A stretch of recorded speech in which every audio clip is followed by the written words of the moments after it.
En su primera presentación ante las Naciones Unidas, el presidente Javier Milei reposicionó a la Argentina y anunció el abandono de la posición histórica que caracterizó a nuestro país frente a los conflictos internacionales. Milei aseguró que Argentina va a estar en la vanguardia de la lucha en la defensa de la libertad y realizó fuertes críticas a las Naciones Unidas, a la que llamó un leviatán de múltiples tentáculos. Con un inédito giro diplomático de la Argentina, Milei anunció en la ONU el fin de la neutralidad.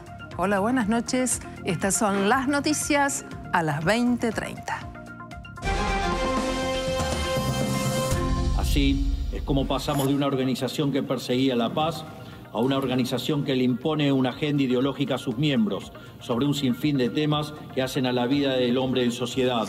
Javier Milei rechazó ante Naciones Unidas el Pacto del Futuro y criticó en duros términos la Agenda 2030, a la que calificó como un programa socialista. En su primer discurso ante la Asamblea General, el presidente argentino también cuestionó al organismo como imposibilitado para defender el terrorismo e incapaz de detener los conflictos de Ucrania y el Medio Oriente.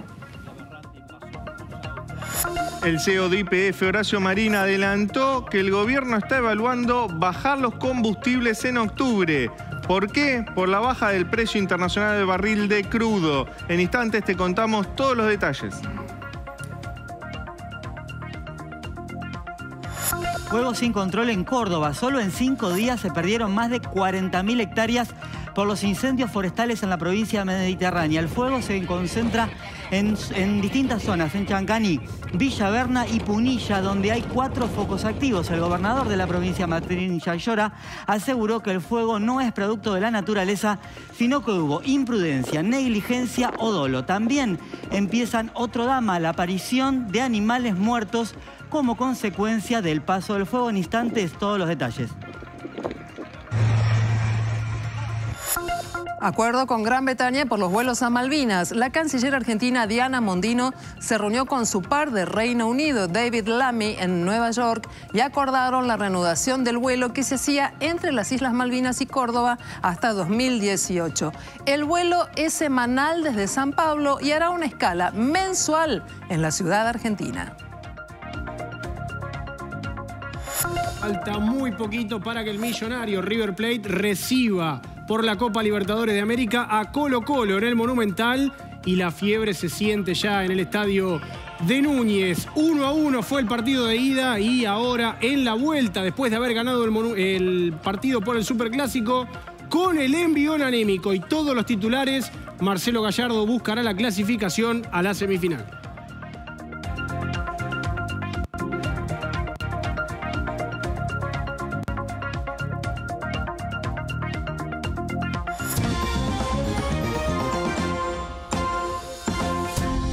El presidente Javier Milei dio hoy por primera vez su discurso ante la Asamblea General de Naciones Unidas y criticó muy fuerte la Agenda 2030 y el reciente Pacto del Futuro como un plan socialista para dominar a los países miembros. Criticó también la inoperancia de las Naciones Unidas para enfrentar el terrorismo y detener los conflictos como la guerra de Ucrania y Medio Oriente. Así es como pasamos de una organización que perseguía la paz a una organización que le impone una agenda ideológica a sus miembros sobre un sinfín de temas que hacen a la vida del hombre en sociedad. Ha sido reemplazado por un modelo de gobierno supranacional de burócratas internacionales que pretenden imponerle a los ciudadanos del mundo un modo de vida determinado. Lo que se está discutiendo esta semana aquí en Nueva York, en la Cumbre del Futuro, no es otra cosa que la profundización de ese rumbo trágico que esta institución ha adoptado. La profundización de un modelo que, en palabras del propio secretario de las Naciones Unidas, exige definir un nuevo contrato social a escala global, redoblando los compromisos de la Agenda 2030. Quiero ser claro en la posición de la Agenda Argentina. La Agenda 2030, aunque bien intencionada en sus metas, no es otra cosa que un programa de gobierno supranacional de corte socialista, que pretende resolver los problemas de la modernidad con soluciones que atentan contra la soberanía de los Estados-nación y violentan el derecho a la vida, a la libertad y a la propiedad de las personas. Así Hemos visto cómo una organización que nació para defender los derechos del hombre ha sido una de las principales propulsoras de la violación sistemática de la libertad, como por ejemplo con las cuarentenas a nivel global durante el año 2020 y que debería ser considerado un delito de lesa humanidad. Por esta razón, queremos expresar oficialmente nuestro disenso sobre el Pacto del Futuro firmado el día domingo e invitamos a todas las naciones del mundo libre a que nos acompañen, no solo en el disenso de este pacto, sino en la creación de una nueva agenda para esta noble institución, la Agenda de la Libertad. A partir de este día, sepan que la República Argentina va a abandonar la posición de neutralidad histórica que nos caracterizó y va a estar a la vanguardia de la lucha en defensa de la libertad. Que Dios bendiga a los argentinos y a todos los ciudadanos del mundo y que las fuerzas del cielo nos acompañen. ¡Viva la libertad, carajo! Muchas gracias. El discurso de Milei fue muy crítico con las Naciones Unidas, pero también dio definiciones sobre el rol de Argentina de aquí en más, especialmente cuando marca el abandono de la posición histórica de nuestro país a propósito de la neutralidad. Leandro, ¿qué se puede decir a partir de este mensaje? Silvina, fue un discurso, su primer discurso en Naciones Unidas, él lo dijo al inicio del discurso, un discurso muy ideológico, con justamente una crítica hacia el globalismo, pero también revisionista hacia el interior de Argentina, ¿no? Como por ejemplo, cuando habla de abandonar la posición histórica de neutralidad. ¿Qué significa esto, no? Bueno, el discurso de él apuntó justamente a defender la libertad de todas las maneras posibles. Un discurso en el cual Milei intenta posicionar a Argentina en la escena global como un defensor y promotor de la libertad. Entre otras cosas decía esto: la Argentina abandona su posición de neutralidad histórica, y acá me quiero quedar y resaltar porque él mencionó algunos conflictos internacionales actuales, mencionó la invasión rusa a Ucrania, de hecho dio cifras de la cantidad de muertos y heridos y que Naciones Unidas no pudo hacer nada para evitarlo, mencionó el conflicto en Medio Oriente, y es interesante empezar a intentar averiguar cómo Argentina puede tomar una posición más activa en esos conflictos. Si Milei está hablando de acción diplomática más asertiva y una crítica retórica a algunas cuestiones que a él le parece mal de la escena internacional, como puede ser la invasión rusa a Ucrania, o si va a comprometer a Argentina en algún tipo de esfuerzo bélico. Hay que decir que Argentina no tiene ningún tipo de poder ni de recursos a nivel Fuerzas Armadas para hacer eso. Pero también criticó a las Naciones Unidas y a la Agenda 2030. Dijo, la Agenda 2030 no es otra cosa que un programa socialista. Y aquí cuestionó que países como Venezuela y Cuba, a los cuales calificó como dictadura, hayan integrado el Consejo de Derechos Humanos de las Naciones Unidas. Recordemos que también eso generó mucha controversia en su momento. Hoy no lo integran, pero sí es cierto que en algún momento integraron el Consejo de Derechos Humanos de Naciones Unidas. Venezuela y Cuba, por supuesto, son miembros de Naciones Unidas, como otros 191 estados. También cuestionó que Naciones Unidas permitió que países musulmanes integren el Consejo de Defensa de los Derechos de la Mujer cuando en sus países persiguen a las mujeres y no las dejan, entre otras cosas, mostrar su piel. Bueno, Leandro, ¿sabes qué? Me parece que sería necesario aclarar de qué hablaba el presidente Javier Milei cuando habló de un leviatán de múltiples tentáculos. Es como volver a estudiar las ideas de los procesos políticos y de la historia. Detengámonos en este punto. Sí, Leviatán es una histórica obra de Thomas Hobbes, ¿no?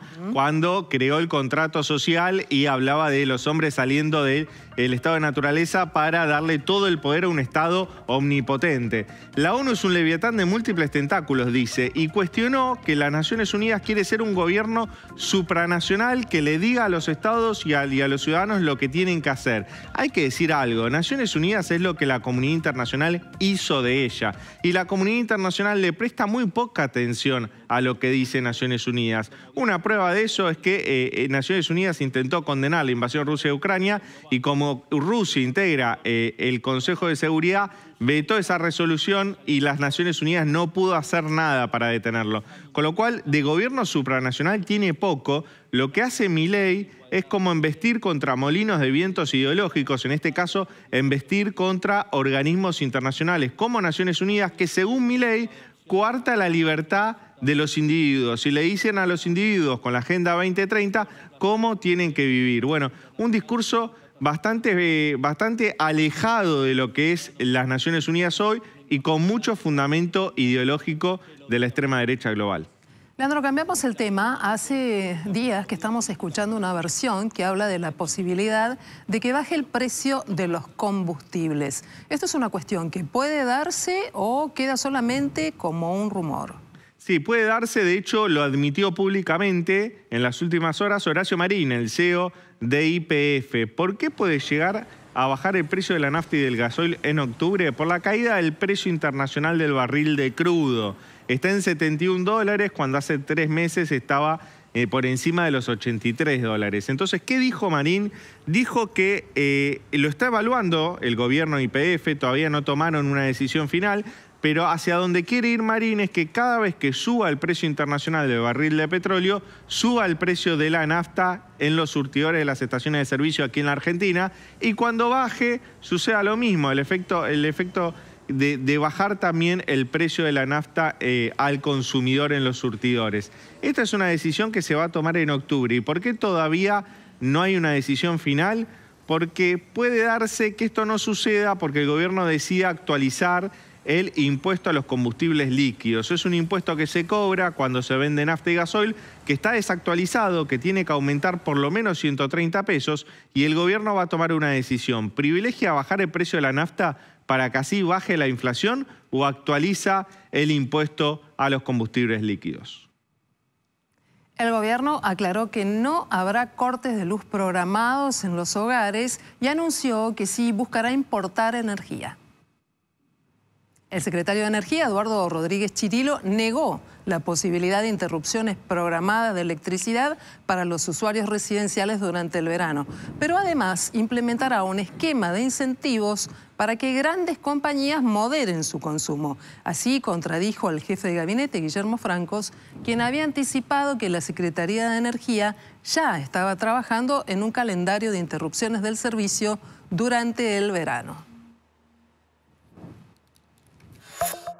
Yo quiero descartar todo tipo, porque he leído estos días, no va a haber cortes programados, volvemos a los cortes rotatorios del 88. Bueno, pero nada de eso, nada de eso, ni se está pensando, ni creemos que se va a ocurrir en absoluto. No, lo que es cortes programados, además, se trata de industrias. En ningún momento se está hablando de residenciales, pero quiero destacar el carácter voluntario. Se le ofrece a la demanda que voluntariamente quiera reducir su capacidad de contratación de potencia y con eso alivianar la red.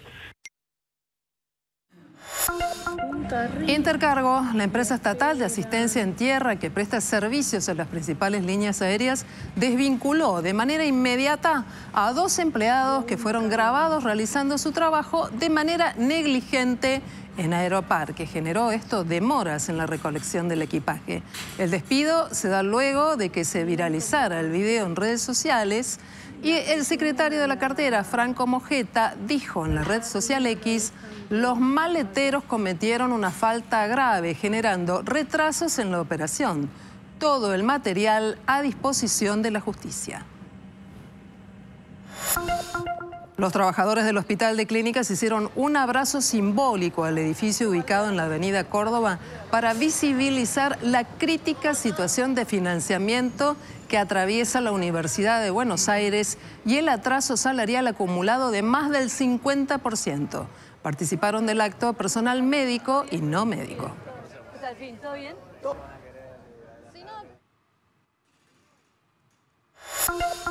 Dos choferes de distintas líneas de colectivos del conurbano sufrieron brutales ataques en las últimas horas. Uno fue en José C. Paz, donde delincuentes le amputaron 3 dedos a la víctima en medio de un intento de robo. Y el otro en San Francisco Solano, en la que el conductor de una unidad fue apuñalado con un destornillador y golpeado por un ladrón encapuchado que simulaba ser un pasajero. A raíz de estos hechos, los compañeros de una de las víctimas realizaron un paro de las 3 líneas. la 749, la 449 y la 391 para las que trabajan.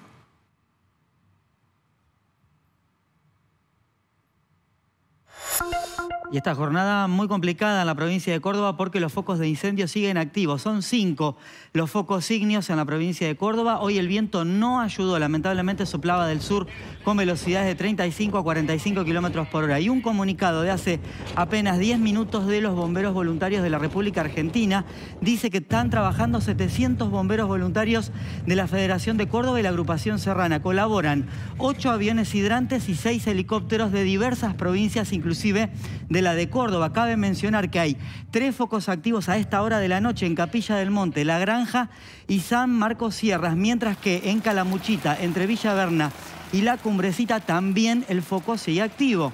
Asimismo, desde la Federación Cordobesa informan que el incendio en Tras las Sierras es en el otro valle, que es en la zona de los caminos de los túneles, en Chancani, se encuentra activo con mucha actividad a esta hora de la noche. Bueno, lamentablemente, durante el día de hoy continuaban el fuego arrasando hectáreas y hace un rato nada más la Comisión Nacional de Actividades Espaciales, la CONAE, mediante sus imágenes satelitales pudieron estimar que de 16.000 hectáreas arrasadas hasta anoche, esa cifra subió tanto que se quemaron 40.000 hectáreas. Para que sepan, para que se den una idea de las órdenes de magnitud, una hectárea son 10.000 metros cuadrados. Estamos hablando de que en apenas desde el lunes hasta hoy se quemaron 400 millones de metros cuadrados de superficie terrestre. Hablo de sierras, de estepa y de bosques nativos. Lamentablemente, una situación que por lo visto son todos incendios intencionales, personas individuales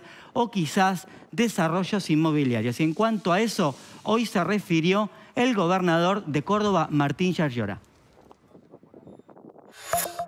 Lo peor de todo esto es que hay un montón de personas imputadas.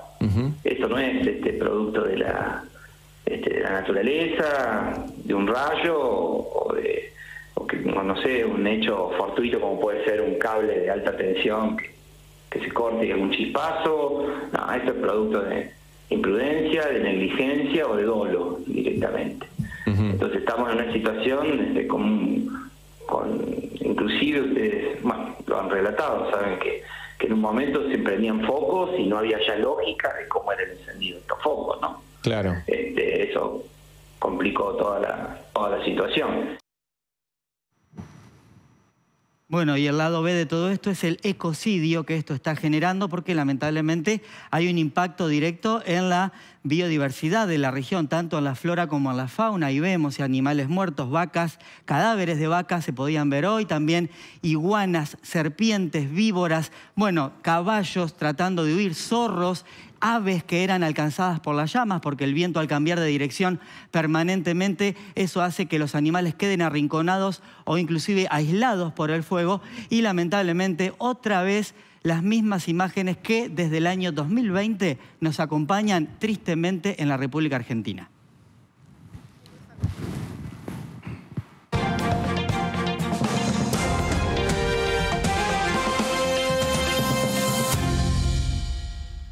River se enfrentará a Colo-Colo por la vuelta de los cuartos de final de la Copa Libertadores de América, después del 1-1 en Chile y también después del partido que le da este envión anímico, este pequeño empujón que lo hace entrar con el pecho inflado al césped del Monumental. Fue en la Bombonera, fue el triunfo ante Boca y lo dejó muy bien parado al conjunto de Gallardo por cómo se dio el desarrollo del partido, por lo ríspido del juego y también por el final. ¿A quién no le gusta ganar un encuentro sobre la hora con un fallo ahí casi dividido, les diría? Y bueno, después del esfuerzo que hizo también el equipo dirigido por el muñeco Gallardo en la ida para poder llevarse un punto del país trasandino. Además, con la pica, con lo difícil que puso las cosas a la hora de declarar, no Jorge Almirón, quien lo hizo más cubriéndose y hablando del arbitraje, sino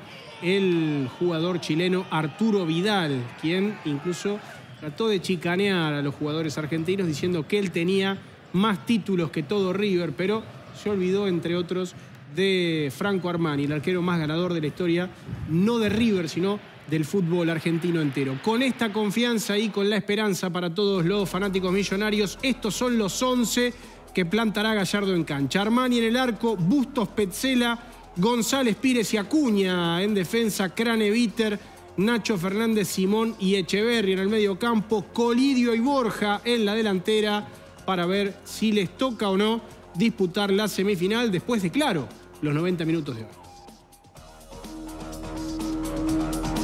Siempre y cuando no haya penales, serán 90 minutos. Esperemos por el bien de nuestros compatriotas que así no sea. Y si de penales hablamos, una persona que supo ser especialista y parece que el desarrollo no lo muestra así, es Chiquito Romero, que está en el ojo de la tormenta, pero por esta cuestión, por lo que sucedió el fin de semana. Pasado pisado, pero no tanto para quien supo también ser arquero de Racing y del seleccionado argentino en el Mundial 2010 y 2014, entre otros, porque no solamente recibió una dura sanción por parte de Boca Juniors, que además informó que comprará un arquero para que compita con Bray y para que compita con el propio Romero de cara al próximo campeonato, a la próxima temporada, sino que también le dio la posibilidad de quedarse en el banco de suplentes durante los próximos 2 partidos, pero para observar el encuentro. Ni siquiera será suplente, solamente podrá verlo desde ahí mismo. Romero pudo hacer su descargo, pero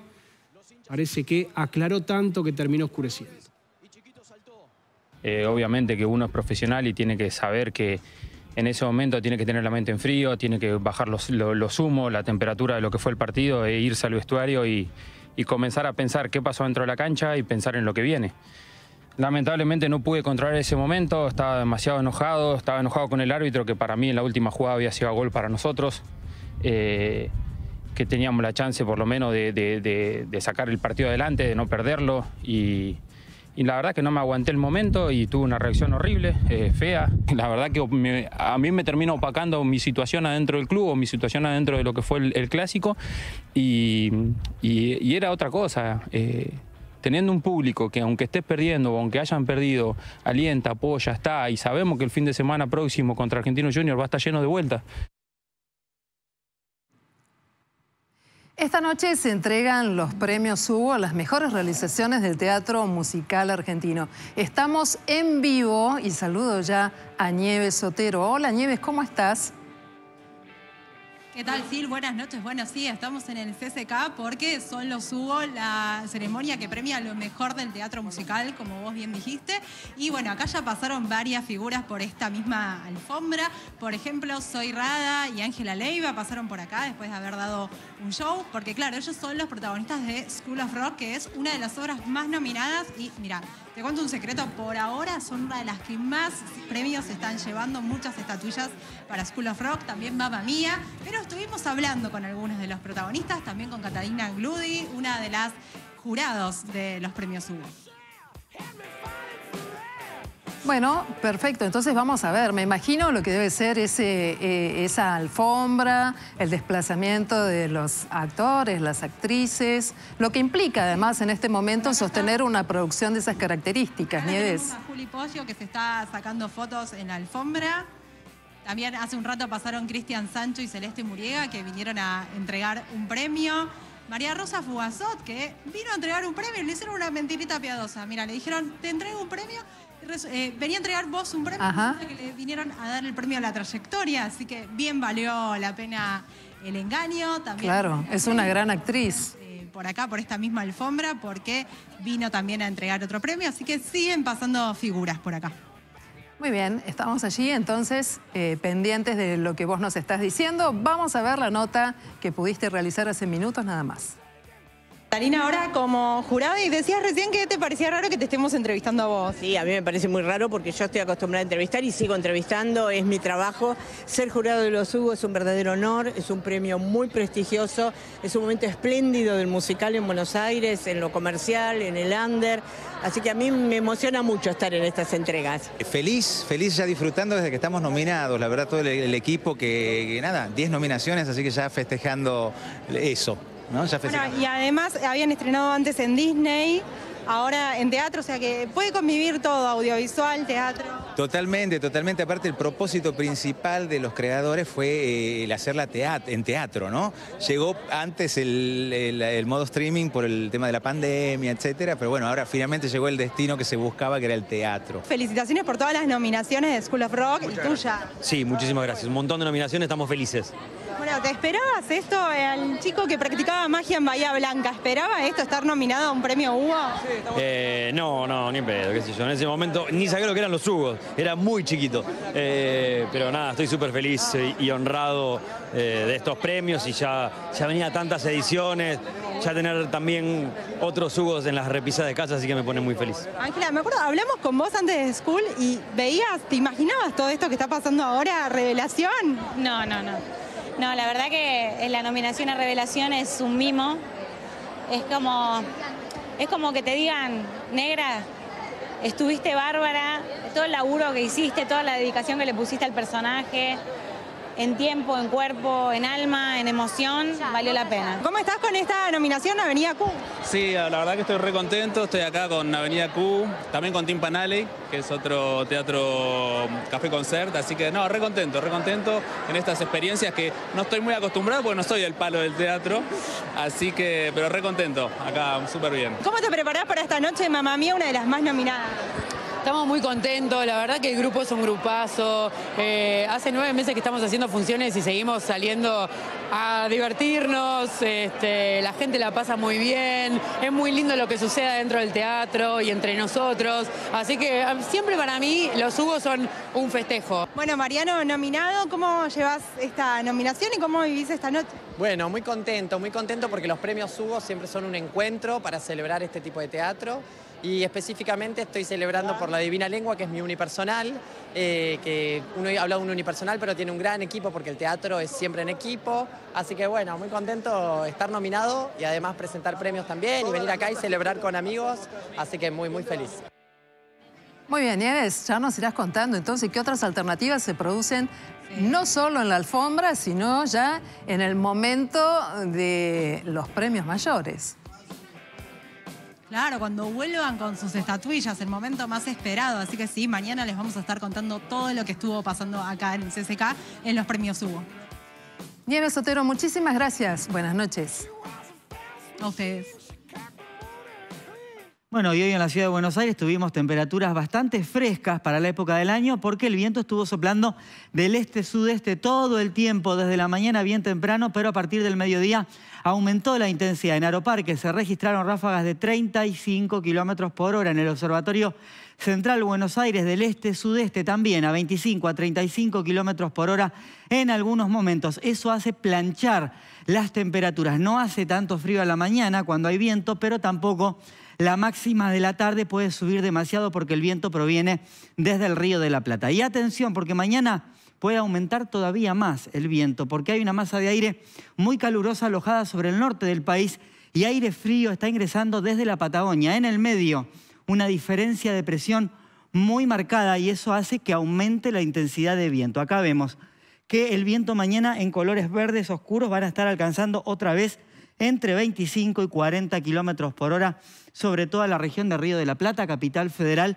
y sus alrededores. Lamentablemente, como les describí hace un rato en Córdoba, mañana también el viento va a molestar y mucho.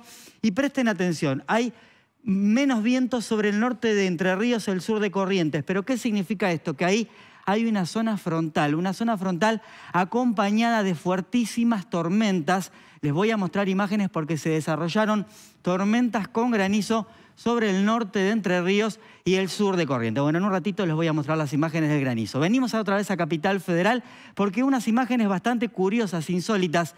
Un carpincho en pleno Recoleta, pleno barrio norte, Silvina, en la calle Juncal y Austria. Impresionante, ¿no? Pero los vecinos hace un rato nada más alertaron de esta situación y el carpincho fue rescatado. Fue trasladado al ecoparque para hacerle los estudios pertinentes. Aparentemente se encuentra en buen estado de salud. Intervino la policía de la ciudad y el fiscal de la ciudad, de la unidad fiscal especializada en materia ambiental a cargo, que se llama Carlos Santurian. Bueno, un hecho bastante insólito en pleno centro de Capital Federal. Son animales exóticos, animales en realidad silvestres que se encuentran, que habitan normalmente hacia el norte de Capital Federal, hacia el norte de Gran Buenos Aires, la zona de Nordelta, la zona de Escobar, de las islas del río Paraná y también del río de la Plata. Bueno, quién sabe por qué, escapando de qué, este carpincho chico de corta edad se desorientó quizás y se perdió en plena ciudad. Muy bien, Nacho, una sorpresa para todos. Además, ¿quién tiene un carpincho como para que se pueda haber escapado? Discúlpame, pero vos recién hablaste de granizo. ¿Cuándo y dónde puede suceder esto? Enorme el granizo. En el norte de Entre Ríos, o la zona de Chajarí, ahí al límite con la provincia de Corrientes, de Federación. Fíjate, casi grandes como naranjas. Pueden caer a más de 130 kilómetros por hora. Lamentablemente, ya los productores de la región informan que los campos fueron destrozados. Mirá cómo rebotan las piedras de granizo gigantes. Bueno, lamentablemente la alerta se extiende hasta mañana a la mañana. Inclusive no se descarta la probabilidad para la madrugada de que se repitan tormentas con ese tamaño de granizo y de forma aislada se pueden desarrollar algunos tornados entre el norte de Entre Ríos y el sur de Corrientes. Eso se debe a la inestabilidad que recién te describía. En el norte argentino, Formosa, Corrientes y Misiones, temperaturas de 40 grados y en la zona central, marcas térmicas de 15 a 20 grados. Cuando volvamos de la pausa, vamos a hablar de este tema. Vuelven los vuelos humanitarios a las Islas Malvinas. Y además, más cuestiones que tienen que ver con el discurso tan intenso que pronunció Javier Milei en Naciones Unidas. Todo esto y mucho más, como siempre, aquí en Noticias a las 20:30. Seguinos.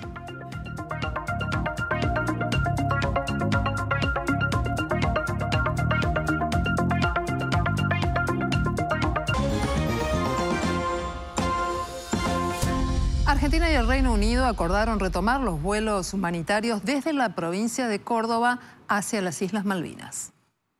La canciller Diana Mondino se reunió con su par del Reino Unido, David Lammy, en Nueva York, y allí fue donde acordaron esta reanudación del vuelo que se hacía entre las Islas Malvinas y Córdoba hasta el año 2018 y que el gobierno de Alberto Fernández había suspendido. Se trata de un vuelo semanal que parte desde San Pablo, Brasil, a las islas y que realiza una escala mensual en la provincia argentina. Por su parte, Kirsty Hayes, que es la embajadora británica en Argentina, anticipó que se retomará el proceso de identificación de los soldados caídos en la guerra de 1982. Leandro, hablemos del tema del blanqueo de capitales. ¿Cuáles son los datos que se están manejando en este momento frente a la propuesta de la AFIP? Quedan 4 días, Silvina, hasta el lunes 30 de septiembre para ingresar a blanqueo en la etapa 1. La etapa 1 es la más beneficiosa porque podés ingresar con dinero en efectivo y pagás una multa de apenas 5% si retirás el dinero luego de blanquearlo. ¿Por qué estoy diciendo esto? Porque en el gobierno están evaluando anunciar una prórroga de la etapa 1. Es lo que están pidiendo muchos contadores, muchos inversores, muchos contribuyentes. Esa decisión se tomaría recién el lunes que viene, el último día del blanqueo. Pero está avanzando con todo vapor porque cada día ingresan más dólares a las cuentas especiales de regularización de activos y esto los vemos en los datos oficiales que divulga el Banco Central sobre los depósitos en dólares del sector privado. El último dato que conocemos es del viernes pasado, 20 de septiembre, y hay un récord de ingreso de dólares diario el viernes 20 de septiembre. Ingresaron 877 millones de dólares solo en un día al sistema financiero. Esto significa que hay gente que está sacando sus dólares debajo del colchón o de las cajas de seguridad y lo están depositando en estas cuentas especiales de regularización. Entre el martes y el viernes pasado se regularizaron más de 2.000 millones de dólares. Mucho de ese dinero va luego a inversiones productivas, inversiones financieras. En el gobierno creen que no habrá un impacto grande en las reservas del Banco Central ni en recaudación a nivel AFIP, pero que el blanqueo, si es exitoso, puede ayudar a reactivar la actividad económica. El tema es el discurso que pronunció el presidente Javier Milei en la Asamblea de Naciones Unidas te estamos informando a propósito de qué cosas dijo y de un cambio muy rotundo de una posición histórica de nuestro país. Por eso aquí en Noticias a las 20:30 invitamos a Rodolfo Gil, que ha sido embajador argentino en la OEA, la Organización de Estados Americanos, a pensar juntos este tema. Hola, buenas noches. ¿Cómo está usted? Bien, Silvina, muy buenas noches. Gusto saludarla. Igualmente, hacía mucho tiempo que no hablábamos, embajador, y me gustaría mucho que podamos compartir este tramo del mensaje del presidente Javier Milei que marca una posición histórica del país.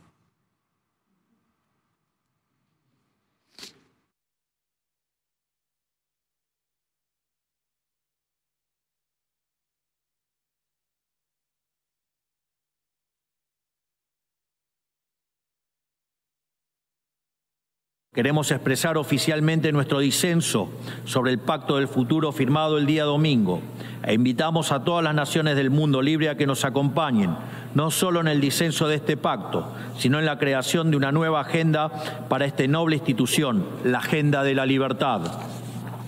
A partir de este día, sepan que la República Argentina va a abandonar la posición de neutralidad histórica que nos caracterizó y va a estar a la vanguardia de la lucha en defensa de la libertad. Porque, como decía Thomas Paine, aquellos que desean cosechar las bendiciones de la libertad deben como hombres soportar la fatiga de defenderla. Que Dios bendiga a los argentinos y a todos los ciudadanos del mundo y que las fuerzas del cielo nos acompañen. ¡Viva la libertad, carajo! Muchas gracias.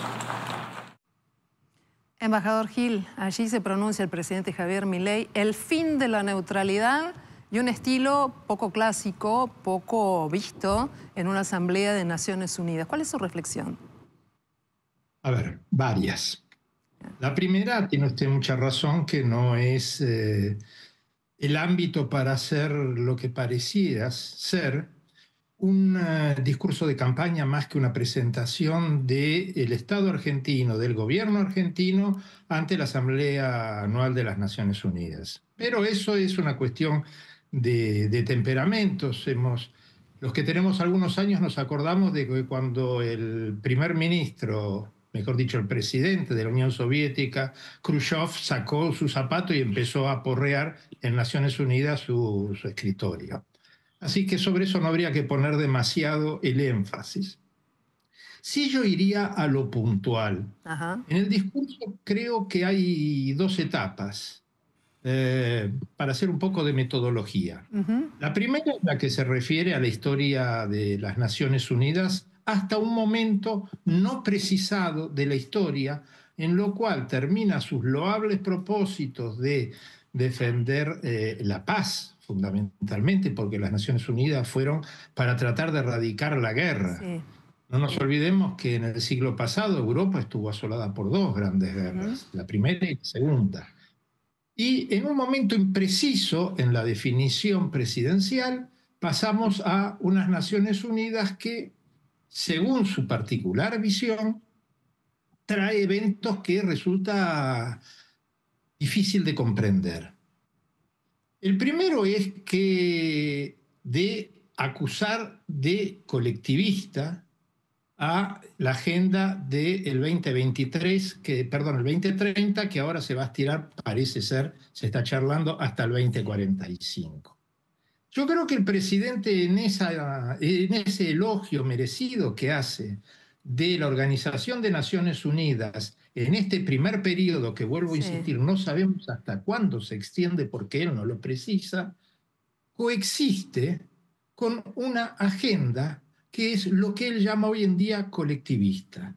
Sí. En Europa todavía se sigue hablando de los 30 gloriosos años, que fueron una agenda totalmente socialdemócrata.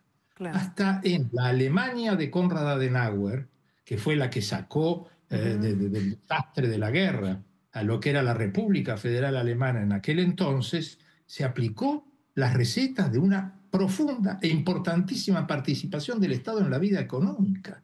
Lo que el embajador, ¿usted cree que el presidente Milei pecó de cargar de ideología su mensaje? Y no quiero perder de vista la pregunta de ¿por qué tiene una reacción tan rotunda al decir que Argentina rompe su neutralidad? Bueno, ese es otro problema. Mire, yo parto de una base. Yo creo que el presidente está mal orientado por sus asesores en política internacional, más allá de la carga ideológica que él tiene, y que hay que reconocerle que tiene una gran honestidad intelectual, ¿no es cierto? Porque Milei dijo siempre lo mismo. No va a variar ahora, y no lo varía. En el tema de que la neutralidad.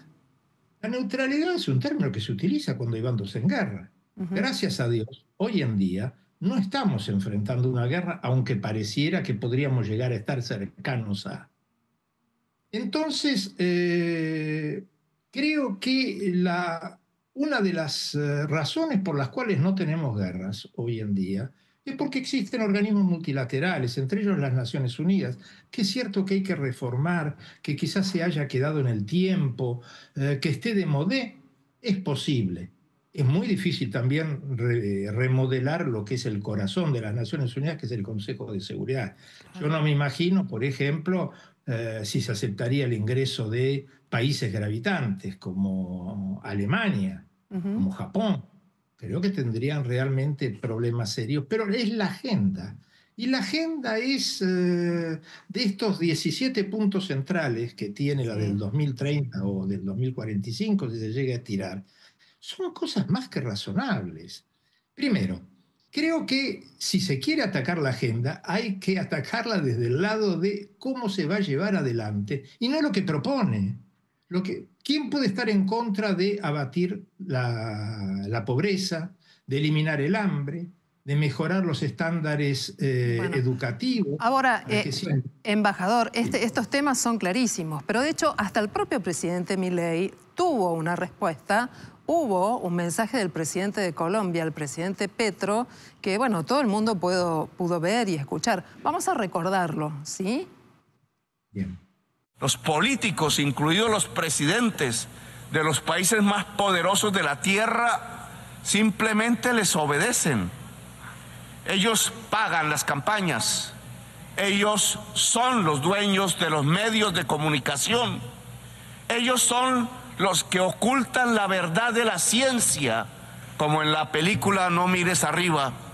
Ellos son los que dicen qué se piensa, qué se dice y que debe ser prohibido y silenciado. En su poder de prohibición y censura gritan ¡viva la libertad, carajo! Pero es solo la libertad del 1% más rico de la población mundial, que en su sentir mercantil y libre nos lleva a la destrucción de la atmósfera y de la vida. Bueno, pocas posibilidades de tener buenas relaciones con los vecinos, por lo visto, ¿no? Después de esta respuesta. Sí, porque lo que ocurre es que se utilizan los lugares inadecuados para dar peleas ideológicas. Lo que dice Petro también está fuera de lugar. Pero yo sinceramente quiero enfocarme más en lo nuestro que en lo de ajeno, dado el tiempo. Mire, ¿cómo podemos hablar de que la agenda del 2030 es colectivista, es socializante? Yo hago una pregunta. ¿Estados Unidos adhirió o no adhirió? ¿Los países de la Unión Europea adhirieron o no adhirieron? Sí. China, que es un país capitalista, no es socialista, ¿adhirió o no adhirió? India, y así podría seguirle con una larguísima lista. De los 193 países que hoy en día componen las Naciones Unidas, solamente un puñado se ha abierto de eso. Rodolfo, ¿qué tal? Buenas noches. ¿El discurso que dio Milei hoy fue en representación de una ideología o de un país, o de la Argentina? ¿Qué sensación le quedó a usted?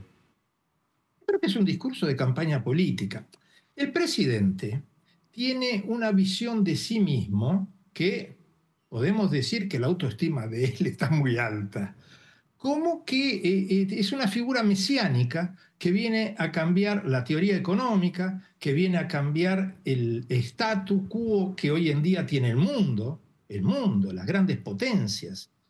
Va a cambiar todo. ¿Cree que el discurso lo escribió él? ¿Perdón? ¿Cree que el discurso lo escribió él? Mire, yo no sé si lo escribió él, pero sí tiene su impronta. esa cosa frontal de plantearse como que es el único, es el Mesías, es el conductor, es el líder, es muy del presidente Milei. Es su personalidad. Y le vuelvo a insistir, él tiene un fuego sagrado que es bueno en la política, que es la convicción de que se va a modificar el mundo, se va a modificar la situación para la cual uno es elegido presidente. Él cree que va a cambiar la Argentina. Pero yo vuelvo a insistir, los problemas que hoy tiene el mundo no provienen de la falta de libertad, provienen fundamentalmente por otras cosas.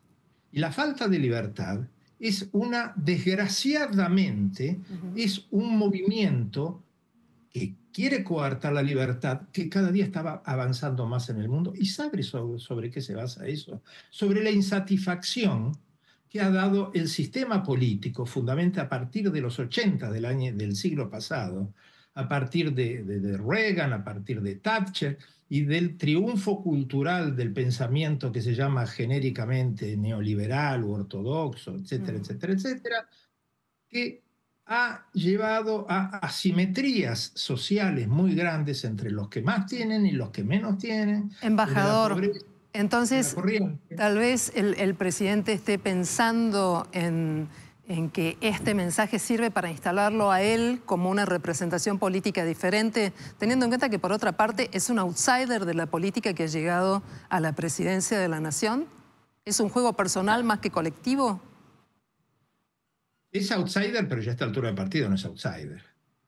El outsider dura muy poquito. Fue 2 años diputado nacional, ha hecho una campaña electoral y vemos que es un hombre que empieza a mezclarse en el terreno de la política. De la política en el mal sentido como él la entiende. Porque en general, y esto hay que marcarlo, estos movimientos que nosotros vemos como derechas alternativas, etcétera, etcétera, etcétera, no son antipolíticos. Están en contra de una determinada forma de hacer política que nosotros conocemos como democracia liberal. Es decir, esos regímenes, entre los cuales está la Argentina, gracias a Dios, hasta hoy, en los cuales no solamente hay elecciones transparentes, periódicas, que permite la renovación de autoridades, sino que asegura derechos básicos. Muy bien, embajador. Sí, termine la idea, lo iba a saludar y agradecer, pero usted hablaba de un derecho.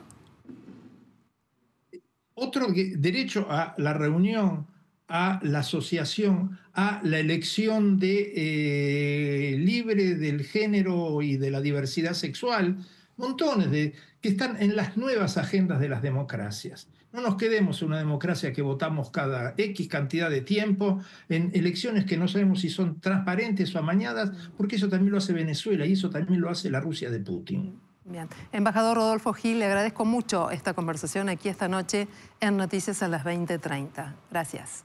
Ha sido un gran gusto y me pone muy contento reencontrarme televisivamente con usted. Igualmente, gracias.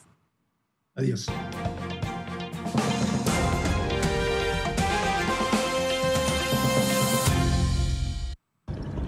Bolivia sufre al menos 39 incendios que permanecen activos en el departamento de Santa Cruz. A 3 meses de los primeros focos registrados en el área de Chiquitanía, se estima que el fuego arrasó con 4 millones de hectáreas en todo el país, de las cuales más de 3 estarían en el departamento cruceño.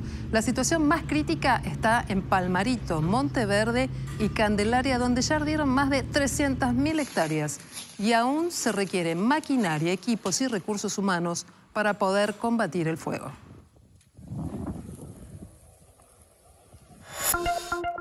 Las cárceles uruguayas presentan un hacinamiento crítico con el mayor número promedio de presos de América Latina. Son cerca de 10.000 los privados de la libertad en el país, de los cuales una parte son extranjeros. Y estos representan el 2.35%, lo que equivale a 373 personas. En el país ahora presentan un plan para poder deportarlos a sus países de origen, especialmente a la Argentina y Brasil, de donde provienen la mayor cantidad de delincuentes encarcelados.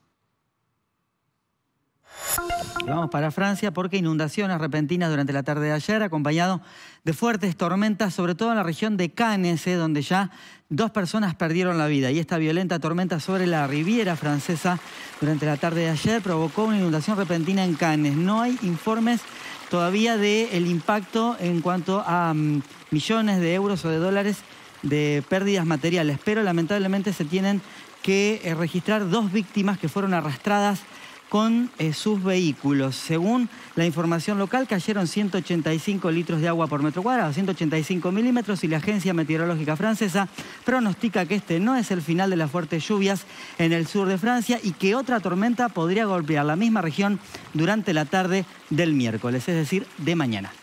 Y desde Europa vamos para Sudáfrica porque, aunque ustedes no me lo crean, una inusual nevada, una insólita nevada, hizo que 2 personas fallecieran por hipotermia tras quedarse encerradas en sus vehículos por culpa de la nieve en la autopista nacional número 3 cerca de la ciudad de Durban. Esto es en Sudáfrica. La fuerte tormenta se debió a una erupción de aire frío en combinación con el relieve montañoso de esa región. Hace 5 años que no se registraba una nevada en esa porción del continente africano. Cristina Mucci, la conductora de Los 7 Locos, este programa que se emite aquí por el canal de la ciudad, fue declarada hace pocas horas nada más como personalidad destacada por la legislatura porteña. La periodista fue reconocida por su aporte a la cultura desde hace 40 años. Yo estoy encantada, ¿sabés qué lindo es? Vinieron tantos amigos, tanta gente que uno quiere, y ver que se movilizan, que vienen hasta acá, qué sé yo, es emocionante, estoy realmente muy contenta. No hay secreto, las cosas a veces se dan y a veces no, y hay factor suerte también. Por ejemplo, ahora esto que pasó con la televisión pública, que realmente fue muy feo.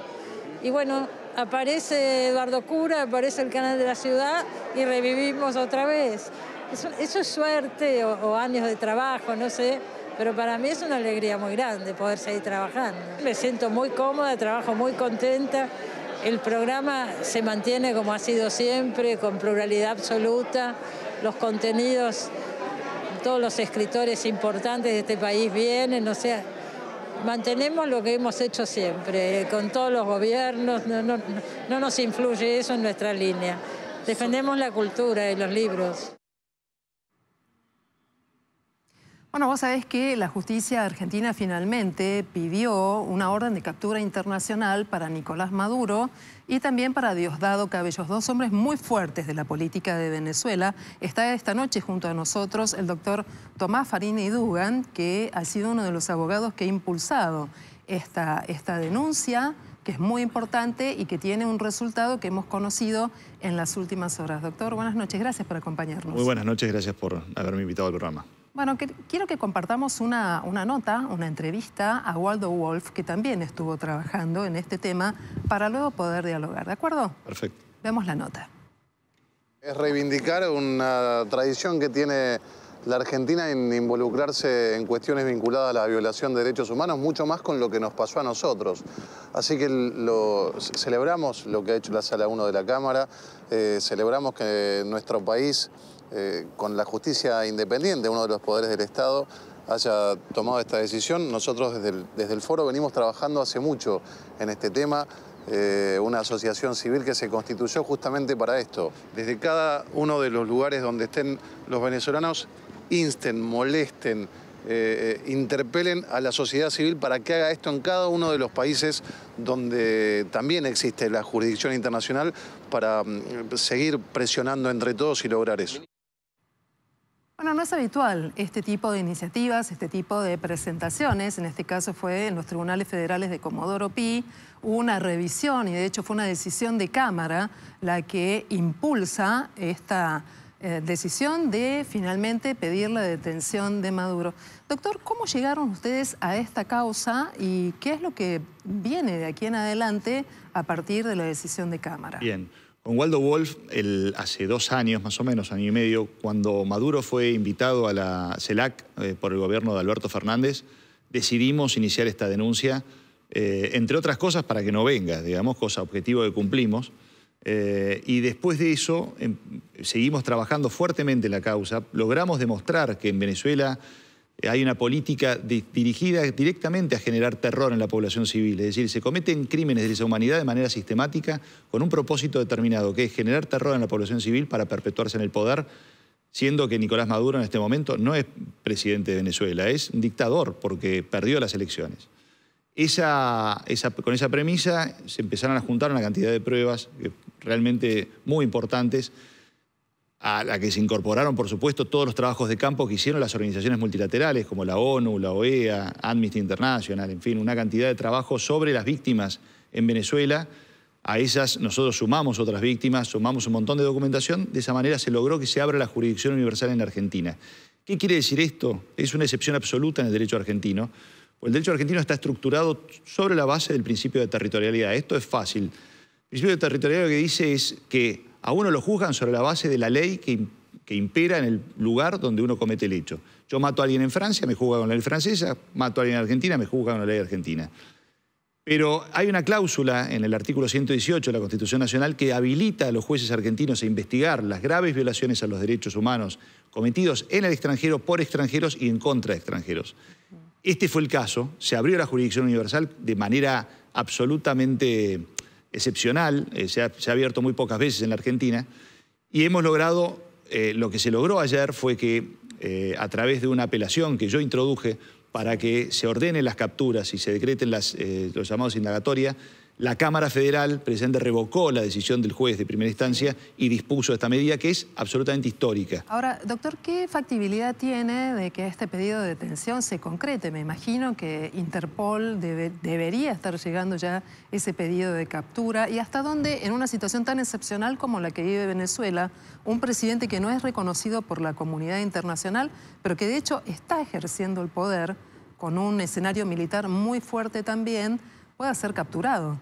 Es un escenario complicado, complejo, la discusión que se va a dar ahora en Interpol. Nosotros tenemos que ahora, con las órdenes de captura y en Interpol, intentar que se voten las alertas rojas, porque Venezuela se va a oponer a estas anotaciones, por lo tanto se va a generar toda una controversia acerca de si el Estatuto de Viena abarca, digamos, puede ampararse Maduro en el Estatuto de Viena para poder alegar que tiene fueros como mandatario extranjero, o si eso no aplica en el caso de Maduro, precisamente porque no ganó las elecciones, no ha presentado las actas sí las presentó la oposición y demostró que le ganó a Maduro, y pese a esto Maduro se mantiene en el poder, ya constituido como una dictadura cívico-militar.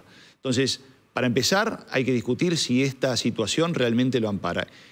Pero aún en el caso de que lo amparara, se ha logrado que Interpol anote alertas rojas en caso de mandatarios extranjeros en otras oportunidades, concretamente en el caso AMIA. En el caso AMIA, todos los iraníes que están imputados por la Argentina con órdenes de captura internacional tienen anotaciones rojas, alertas rojas de Interpol, a pesar de que integraban los mayores cargos del gobierno iraní en aquel momento. ¿Maduro ya tiene esa alerta roja? No, Maduro no tiene. Ahora, con las órdenes de captura, por eso le pregunto, hay que generar una discusión en Interpol y lograr que se anoten, pese a los cargos que tienen en Ahora, doctor Farín Edugan, lo que ya se conoce es una reacción de Venezuela. El fiscal general, el fiscal Saab, Tarek Saak, dio a conocer una declaración que es fuerte. Vamos a compartirla.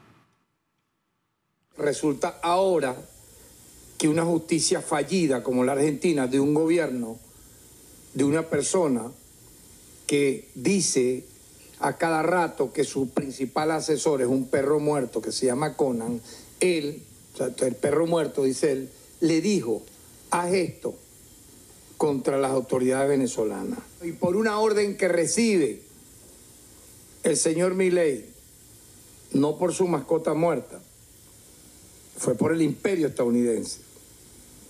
En el marco de ese gobierno del señor Milei y de Macri se reabrió el caso. Por lo tanto, consideramos que esta acción se enmarca en el contexto de los continuos ataques orquestados por los Estados Unidos y otras potencias extranjeras y sus satélites en el continente para agraviar, para mancillar la soberanía nacional. Muy bien, doctor. Y entonces, a partir de esta declaración del fiscal de Venezuela, ¿qué queda para el presidente argentino? Sí, yo creo que, pobre este señor, tiene una confusión mental importante porque habla del gobierno de Macri. En realidad la causa se inició con el gobierno de Alberto Fernández, pero además lo que no entiende, claro, yo entiendo por qué no lo entiende, porque en Venezuela no existe división de poderes. La verdad que es una farsa. Esto se acreditó en la causa también. Declararon fiscales y declararon jueces que explicaron claramente que en Venezuela no se puede investigar ningún delito de lesa humanidad que involucre al Estado porque los fiscales o los jueces terminan secuestrados y torturados. Por esa razón se han tenido que escapar de Venezuela. Por lo tanto, entiendo que él crea que esto es un problema del Ejecutivo, digamos. Lo digo además porque en su anterior alocución, le digo del día de ayer o de anteayer, dispusieron órdenes de captura contra Milei, Karina Milei y Patricia Bullrich por el secuestro del avión venezolano, en realidad ploteado como venezolano, pero que era iraní, con tripulación iraní y matrícula iraní, que fue secuestrado por un juez federal argentino en el marco de un pedido de secuestro de Estados Unidos, cuando Milei ni siquiera era candidato a presidente. Es decir, no sé cómo pueden detenerlo en el marco de algo que ocurrió cuando ni siquiera se había presentado como... Doctor, en términos prácticos, el pedido de la orden de captura, lo que va a hacer es limitar los viajes internacionales de Maduro. Va a viajar solo a los países cuyos gobiernos reconocen, lo reconocen a él como presidente, ¿verdad? Claro, esto funciona de la siguiente forma. Si se logra la anotación en Interpol, Interpol no tiene policía propia. Interpol tiene delegaciones de Interpol en cada uno de los países que compone Interpol. Lo que quiere decir esto es que esa delegación de la policía responde al Poder Ejecutivo de ese país. Por lo tanto, si Maduro viaja a Irán, por ejemplo, Interpol, Irán no lo va a detener a Maduro. ¿Por qué? Porque tiene un acuerdo político con Maduro para no cumplir esa orden de detención. Lo mismo ocurrió con los imputados iraníes.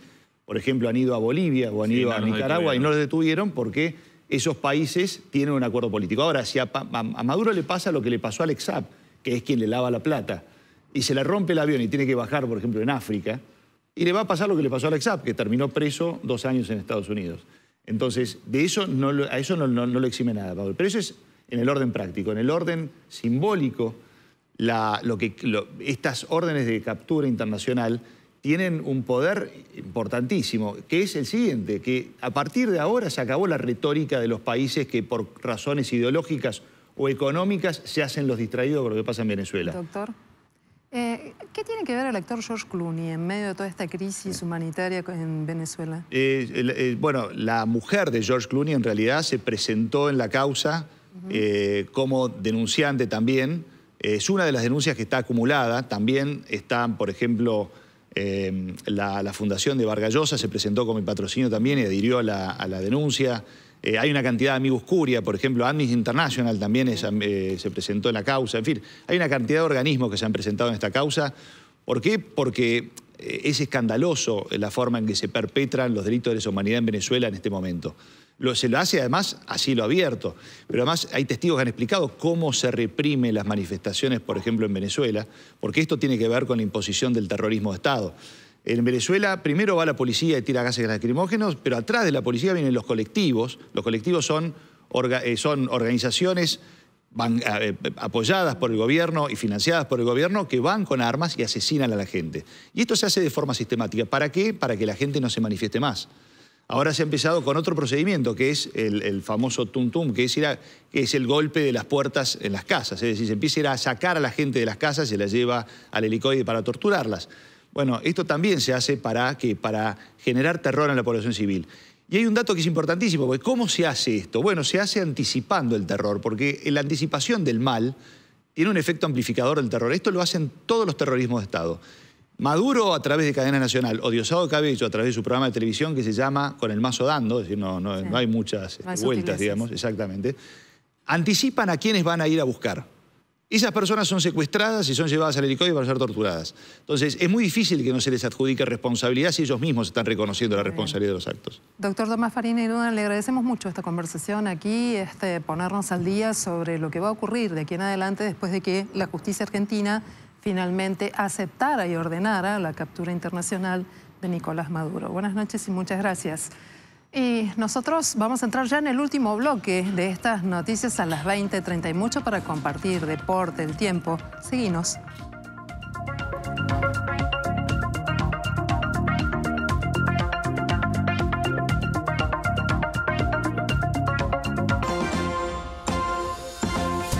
A veces es difícil saber si es mejor el gol o el festejo. En la Liga de Bélgica pasó algo similar, porque si bien la definición fue espectacular, yo creo que me quedo con la rareza que hizo este futbolista. Fíjense que nada más entraba la pelota en el ángulo, pero tiró gusanito el muchacho. Y sí, cuesta igual, ¿eh? Se habrá raspado la cara, andás a ver si puso alguna pieza dental en juego, pero la definición con pierna zurda fue realmente espectacular. Casi desde la mitad de la... Bueno, es un poquito exagerado decir casi desde la mitad de la cancha, pero había más de 30 metros ahí. Y solamente entraba la pelota, era bárbaro, ¿eh? Fue realmente perfecto el tiro. Y sí, ¿cómo no lo vas a festejar haciendo eso? Bueno, otra cosa, pero fue atractivo.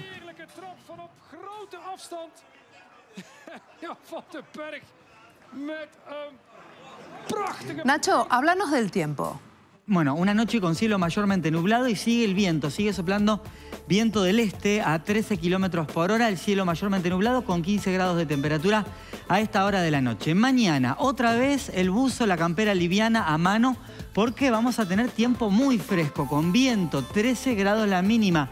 Mañana bien temprano, cerca del amanecer, mañana sale el sol a las 6:39, con mezcla de sol y de nubes entre el mediodía, las primeras horas de la tarde también. Mañana vamos a tener nubosidad y la temperatura máxima va a alcanzar 21 grados. Es realmente agradable en cuanto a la temperatura, no así el viento, que va a estar molestando un poco a 22 kilómetros por hora. Un día parecido al de hoy con un gradito más en la temperatura máxima.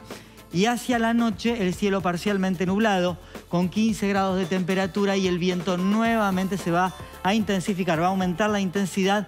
El sol se va a ocultar a las 18:52. Te adelanto algo. Sí. El jueves parecido a mañana y a hoy. Ajá. El viernes el viento cambia al norte y ahí la temperatura empieza a subir. Pensá en 23, 24 de máxima para el viernes. 26 a 28 grados el fin de semana con mucho sol y poquitas nubes. Bueno, te noto contento. Es tu temperatura favorita. Ahí estamos entonces. Qué anticipo, ¿no? Dejó para el fin de semana. Nosotros hasta aquí te contamos todo lo que pasó en tu ciudad, en el país y en el mundo. Y mañana nos volveremos a encontrar para hacer más noticias a las 20:30. Hasta mañana.